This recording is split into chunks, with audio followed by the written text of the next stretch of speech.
Today I'm joined with a student from B&B Success. Her name is Jasmine from Brisbane, and we're going to be walking through the back end of her Airbnb account, her listings, and how they're doing. And we're also going to be walking you through your pricing as well. So how are you feeling today? You good? Good, good. How long have you been doing Airbnb for? 6 months. 6 months, and you're at Yeah. 1, 2, 3, 4, 5, 6 properties. Yeah, one of them is ending though. I signed up a 6-month lease because the property I was selling. Let's see if the property itself was worth keeping or not anyways. So, Alta. Oh, that's so cool. This is a really strong thing that you've done, a marketing tactic that you've done.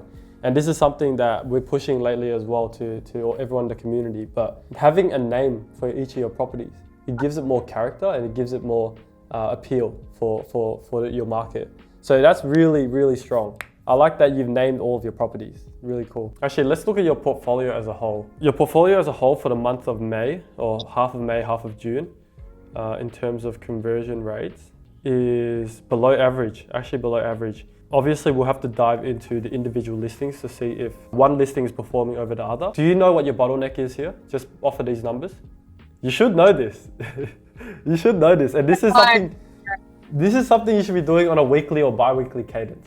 So your overall conversion rate should sit between 0.3 to 0.6. So you're slightly below average. Your first page search impression rate should be anywhere between 50 to 60 and more.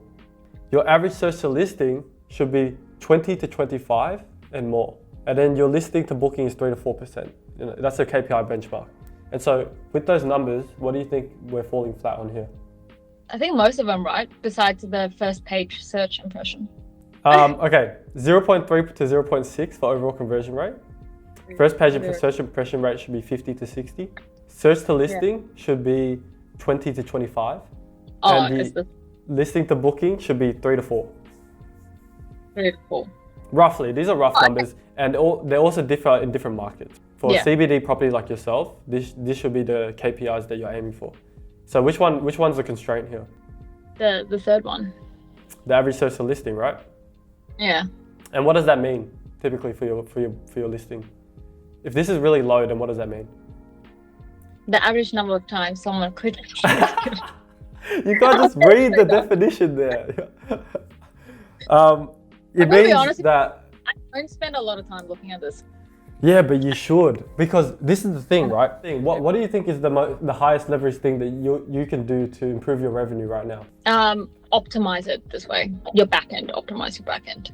You're right, but that's only because I mentioned this. Otherwise, you probably would have said pick up more units, right? Yeah, that's what I've been doing. I think my main focus, which is probably a bottleneck, but also because I work full time, is just picking up units. What does picking up units actually mean in terms of your operations and time involvement? What does that mean for you, picking up more units? It means more units that you have to deal with, right? Yeah. It means a higher operational system that you have to manage. So I was managing my systems after I pick up my unit.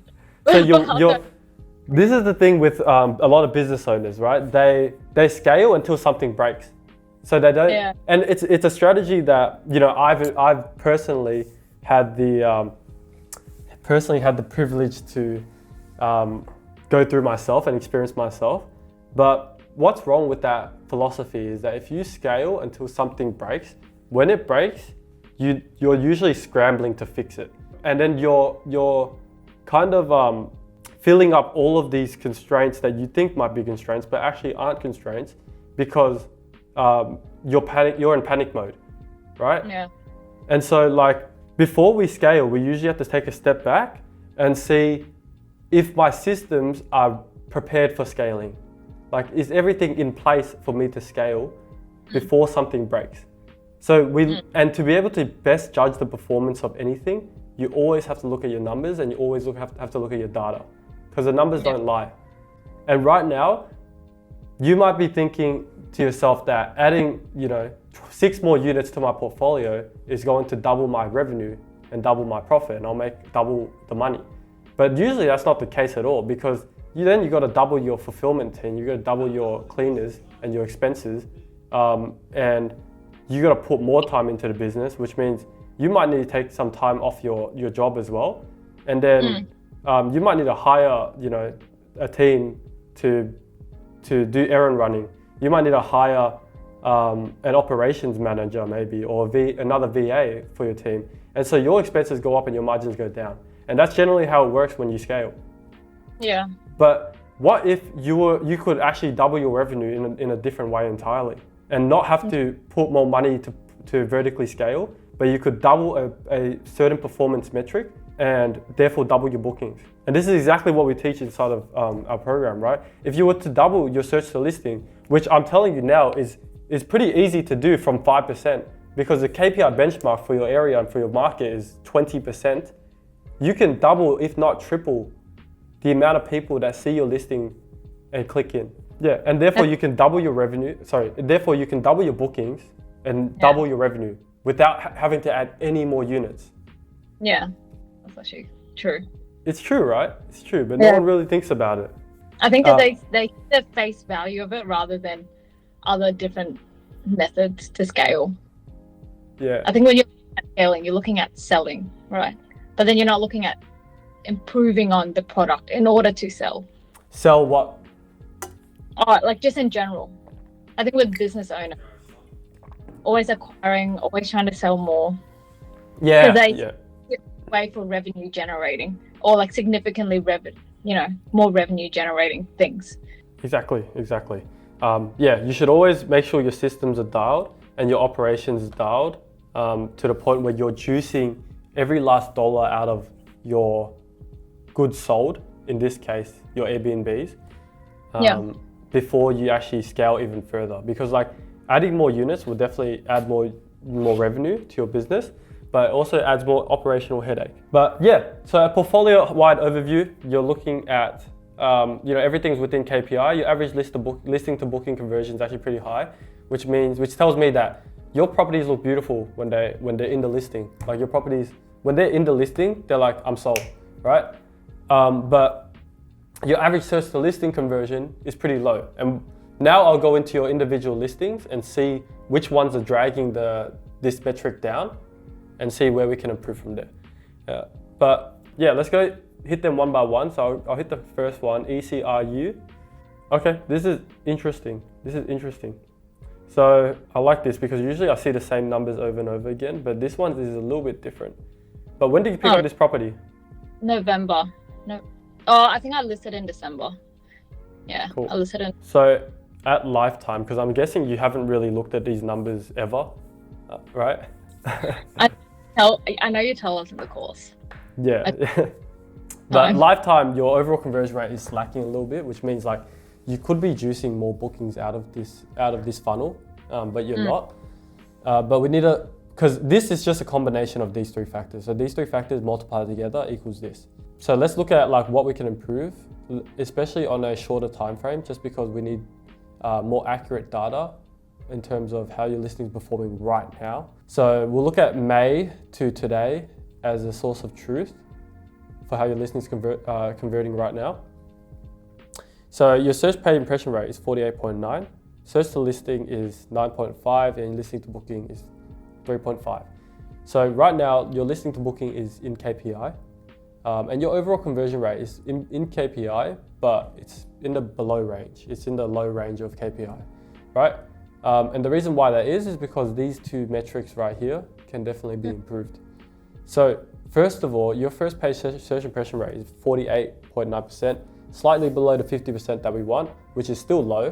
We want to be targeting towards the higher end of 55, 60, 65%. What can we do to best bring up this metric? Like, what can we do to get people seeing our listing more? Do you know?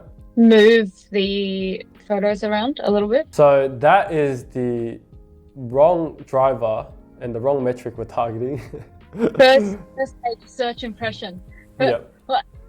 Search to list.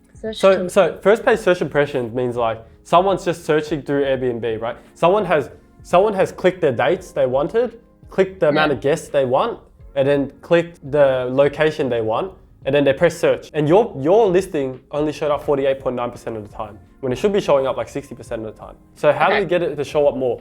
We need to look at availability, because your availability is going to be the number one driver to see if like that listing is even appearing in the dates that the guest wants to book. So that's the first thing you should look at. And then the second thing you should look at is the settings that give your listing an algorithm boost. So let's look at that first of all. We'll look at your calendar first for this specific listing. So ECRU, and we'll look at the month of May because that's the time frame that we're looking at. Be dependent on literally available. So doesn't that mean that if it's not available, it's booked? Yeah, pretty much.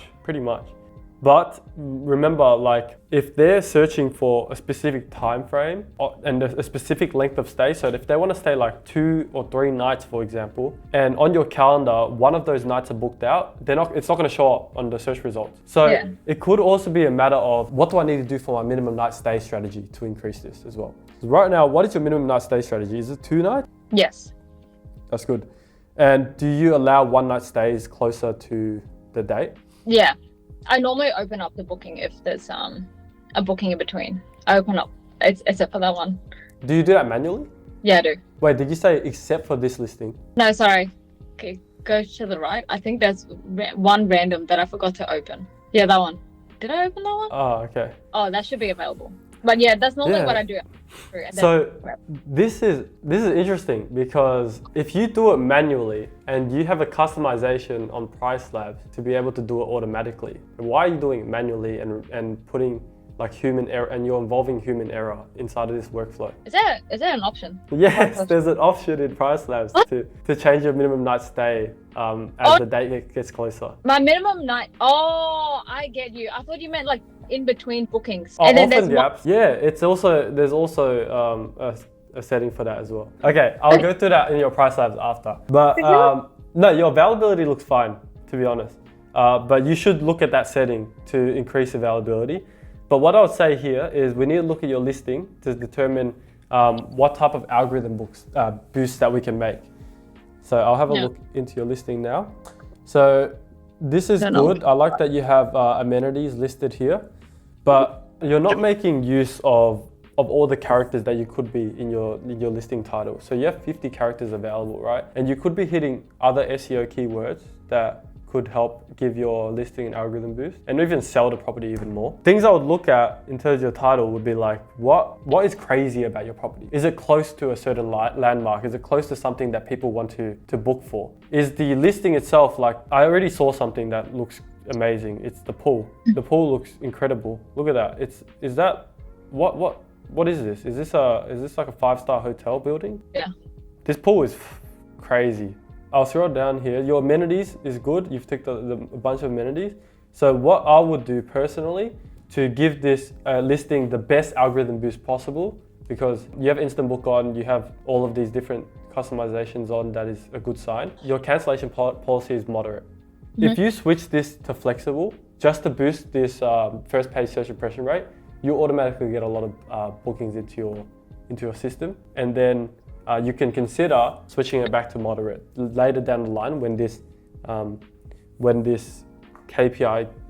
metric gets up to KPI. The algorithm works in a funny way, right? If you get more, the more bookings you get, the more Airbnb will push up your listing in the search results, and the more visibility you'll get overall. So if you're not getting the amount of bookings that the market is getting, then Airbnb will automatically assume that your listing is a subpar listing and push it down even further, and it becomes a death spiral. And that's why when you're on platforms like booking.com, that's why you get majority booking.com bookings, because Airbnb will see that you have a bunch of blocked dates from booking.com, but it doesn't know that's from booking.com, but it's just seeing blocked dates on your calendar. And therefore, it will dump your visibility more and more until you basically might never get bookings on Airbnb. It's happened before. So how do you make it flexible? You press edit and press flexible. No, is that it? Is that like fix it if there's bookings on booking.com and... Yeah. So that's not really anything you can control. If you're gonna take bookings on booking.com, you're gonna naturally have blocked dates on Airbnb. That's just the trade-off, but you get more revenue from booking.com anyways. But that was just an example to show you how the algorithm works. I will change this to flexible. And also I saw that your search to listing rate, I'll just pull it up again. Your search to listing rate right now is 8.5%. We can double this to get it back to benchmark. And if we double this, what happens to your bookings? More bookings. You get double your bookings, right? We double the bookings. Yeah. No, and then more revenue. Exactly, more revenue. So if I went into your listing again, what do you think we need to do to be able to best boost the search to listing conversion? Because So by the what? way, Again? search to listing is when I search something here. Like if I just search South Brisbane, this is the search to listing. This is what pops up. All of these different listings here. The search to listing is determined by how many people are clicking onto your listing. Yeah. Oh, your photos. Your photos, exactly. Yeah, perfect. So your hero photo especially, or your top 5 photos is going to be the biggest driver to move this metric. So what's funny is your listing came up right here. This is the listing, right? Gosh. Yeah. So what's funny is we have 6 listings on the screen. Do you see what is the common denominator behind all of them? Or pretty much It's all of them? They all have a pool on it. Literally 5 out of 6 of them have the pool. So what makes you stand out from your competitors right now? My pool looks better. Yeah, the pool looks much better. But let me ask you this. Oh, sorry, we're in the middle of June right now, and it's freezing cold here in Melbourne. I don't know about Brisbane, but it's basically winter. Do you think anyone wants to swim in on the roof right now? Probably not. You're right. Probably you're right. not, right? And so, what do you think we need to change to cater to our current market at the moment? The photo. The photo, because your photo is the #1 selling point of your listing, and it's like the driver to your marketing.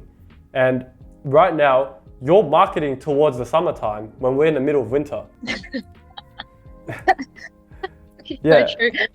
So your strategy should change throughout the season and throughout the weather as well. So right now, your pool looks amazing, but the pool itself is not going to sell someone who doesn't want to swim regardless. So this would probably really work really well in the summertime. But in the winter time, we need to definitely change this hero photo. So I would suggest changing it to, oh, this looks so good. What is this? Can guests book this? Yeah, you have to book it. But do you offer this as an amenity? Yeah, it's an amenity. So you can facilitate it. You can facilitate it, right? Oh, I won't facilitate it. They just go to the reception and book. Oh, that's so good. And that's free to use and everything. Yeah, you just have to book in advance. Oh, then I will definitely move this amenity to your hero photo because it looks amazing, and no other listing is using this right now as their hero photo. A cinema room. And then also, it's not in your title, so I'm gonna put it in your title. And then what I want you to do is monitor how your search to listing changes across the next 2 weeks. If that betters, then great, you can leave the photo. Your test has ran successfully. If it's either stayed the same or gone down, then I would suggest using a photo like this. Nice view, nice bedroom. Yep. Well, man, the photographer is really good at, this photographer is really good at his or her job. Yeah, we'll move on to the second listing. I'll speed through the other ones real quickly. So this one right here, look at that. Listing to booking is carrying your listing right now, but your search to listing is like extremely poor. Yeah. Extremely poor. So we definitely need to do something about the hero photo of this property, which is retro. I would have thought that hero photo is like solid.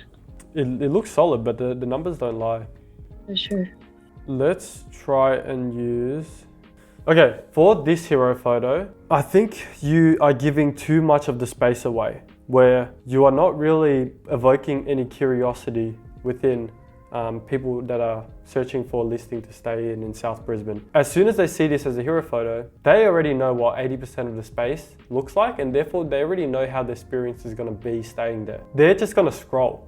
So usually your hero photo should evoke a sense of curiosity and a sense of I need to see what this listing looks like. Your listing to booking right now is sitting at 6%, which is double what KPI is, which is really good. So whenever someone is already in the listing, they already know they want to book that property. You've already sold them on that part of the funnel. More upstream, when they're seeing your property, they think that it's not going to be a great listings, so they're not even clicking in. I think we want to spark more curiosity here and want to be able to show them that you don't know what the experience of this property is going to be like, so click in to find out. So what I'll do is I want to test out this view right here with just the balcony or the indoor balcony with the outdoor furniture and the nice view of the city, because I think that this will be a good spot to start in terms of sparking curiosity for your listing. Okay. So we'll change that for now and we'll leave it and we'll see how it affects search to listing conversion results. And if it goes up, then that's good. But if not, then you'll have to look at other ways where other photos that you can take to better boost that. You could even use this. And I know it sounds weird, but this is appealing to obviously a certain market. It's a nice vanity with, a lot of makeup and girl essentials. And you would be surprised, the statistic for the amount of men that are searching compared to girls that are searching on Airbnb is actually skewed towards females. I have a lot more females booking for their family. Women make up the slight majority of Airbnb hosts globally, roughly 55 to 59%. So pretty much, definitely a majority of females are booking Airbnbs. So this is something you can definitely test as well as for your hero photo. This is actually really good because it's appealing to a certain market and it's sparking curiosity for them to want to be able to see what the rest of the place looks like. Maybe we can actually test that. I'll just move that and we'll see how that goes. I'll go through the rest of these real quickly. Make sure you're writing down also these changes as well. Write down these changes because in 2 weeks' time, at the end of June or at the start of July, go back in here and look at what has changed. And you only select from this date today to the end because that's the period that we've changed. I'll go to Sienna now. Sienna is not looking great.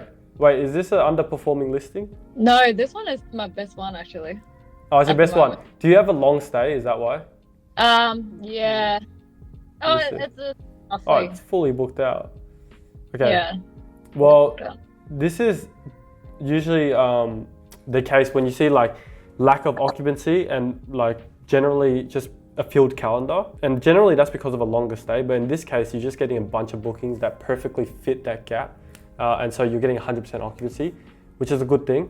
But you're seeing that your first page search impression rate and all your conversion funnel metrics are like down here. That's because your availability is so low, right? Because the whole calendar is 100% booked out. So that's not to worry. Of course, your conversion funnel metrics is not the only source of truth when it comes to how your property is performing. Like you need to look at your revenue, you need to look at your pricing, your lead time, and your occupancy rate. All of these factors that go into revenue management inside of Price Labs that we teach you. Look at all of that before you make an informed decision on how that property is performing. Same thing with search to listing here, Dawn. So you can test a different hero photo. Let's say Nova.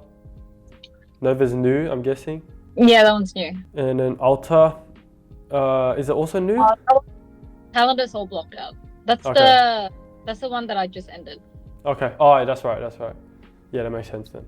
All right, then let's move on to pricing real quickly. So multi-calendar, and I'm gonna add some metrics here. This is very valuable. Thank you. That's good to hear. You're learning a lot? Yeah, I don't often look at these, if I'm being honest. Actually, yeah, my only focus has been acquisition. Yeah, that's what a lot of people think their focus should be. In actuality, they're not looking at the right places. But that's generally because of a lack of knowledge and a lack of experience and skill set. A lot of people think that you need to pick up more properties to make money, but that's because they don't know what else to do. They don't know how to actually optimize their listings, and they don't know the right strategies to implement. So they just assume that their listings are doing fine and that they should just pick up more listings to make more money. But in actuality, all you're doing is just adding more operational liability and responsibilities, and therefore you're probably going to create more bottlenecks down the line. And you yourself are probably going to become a constraint of your own business if you keep leading with that mindset. Let me add some of this. Boom, boom, boom, boom, boom. Margaret Street looks very solid. 2 pickups. You're in KPI for pickups, and you're in KPI and above market for your occupancy. Let me look at the base price history. The last time you changed it was yesterday. You increased it by $10. What was the rationale behind increasing it by $10? I think I saw the occupancy. And I thought the Yeah. occupancy is way too good. Yeah, So way I too think- good. Way too good. Yeah. So do you think increasing it by 3% is going to really juice out the most that you can? Possibly not.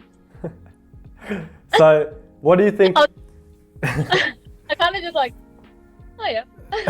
So in this scenario, your occupancy is very strong, your pickups are in KPI, and your listing performance it's in a really good spot as well, and your lead time is really healthy as well. Like you're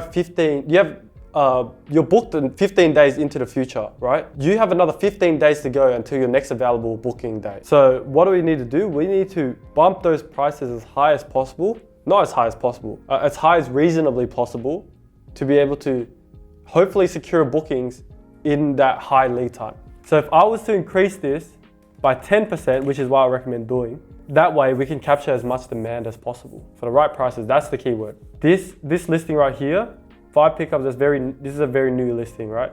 I just listed that one like yesterday, 2 days ago. Yeah, 2 days ago. I thought so because generally when you see really high amount of pickups, but occupancy subpar or just like average, then usually it's a new listing. So that's fine.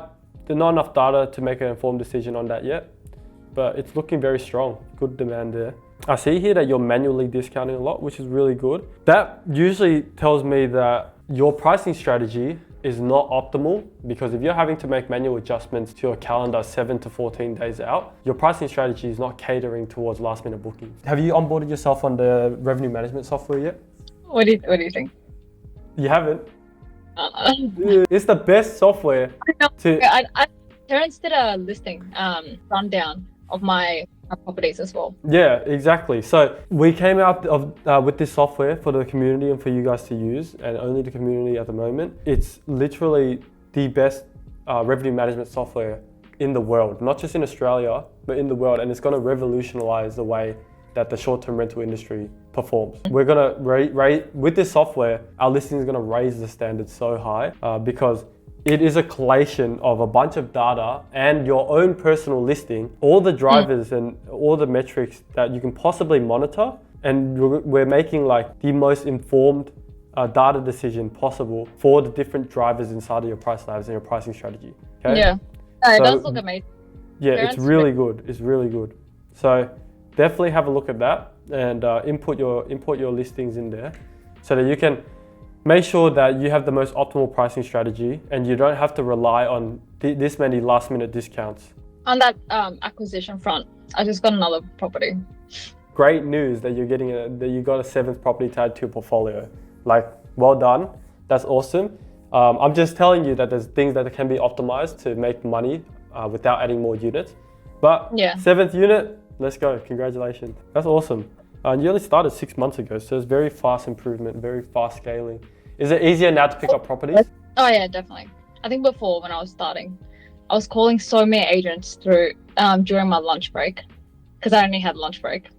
And then I was doing inspections. Sundays, I wasn't, and if I did finish early, like around 4:30, then I'd be able to have that 30-minute window to call agents until they finish work. And like, you find that, so you were still able to make the time to, go to inspections, call agents, even while working full time. Yeah, amazing. Was it hard? No, I don't think it's difficult to manage your time. I don't think anything's difficult. It's just if you have a goal and you know what you want to do, then I don't think it's only difficult if it doesn't really align with where you want to go, and who you want to be. Exactly. Yeah. I think a lot of people say they don't have the time when it comes to, building something on the side or building something for themselves because, they're working full time. But, everyone has 2 arms, everyone has two legs, and everyone has 24 hours in a day, right? The only differentiating factor is your mind. If you want it that bad, you can get it. Yeah. It depends on how obsessed you are. Like, you're either interested or you're obsessed. Very good. That's very good. Yeah, I'll say here, I also saw your past weekend occupancy. Like, this is really strong, 94%, 100%. But it also means that you could be missing out on a little bit of weekend ADR. So what we can actually do is go into customizations here go to day of the week pricing adjustments, and we could actually bump this by 15%, just because your occupancy is so high for weekends. So I'll do that for these 3 listings.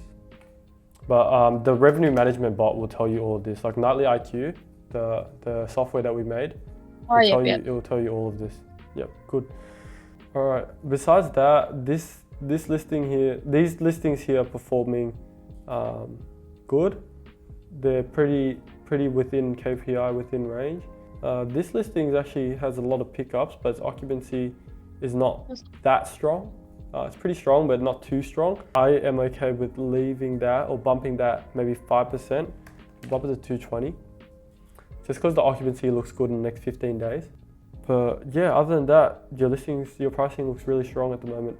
But other than that, overall, your listings are doing quite well. Only thing to work on is, of course, your search to listing conversion in terms of your conversion funnel metrics. So if we can just boost that, by even up to 10%, you'll double your bookings and therefore double your revenue.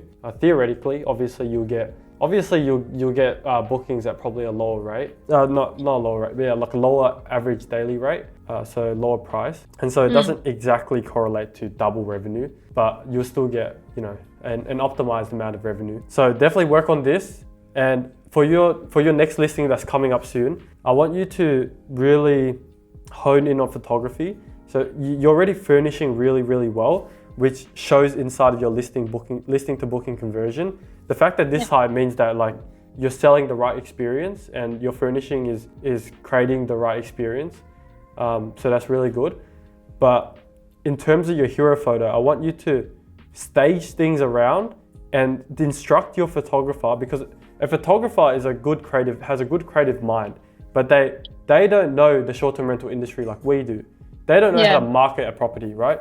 So I want you to instruct your photographer on exactly what to take outside of the things that he's already taking, like outside of the standard shots. Say I want you to do a close-up right here of this thing, right? This visual anchor right here, because I'm gonna test this as a hero photo later on. And so that way you have more options and you have more things to choose from when you're trying to optimize your funnel.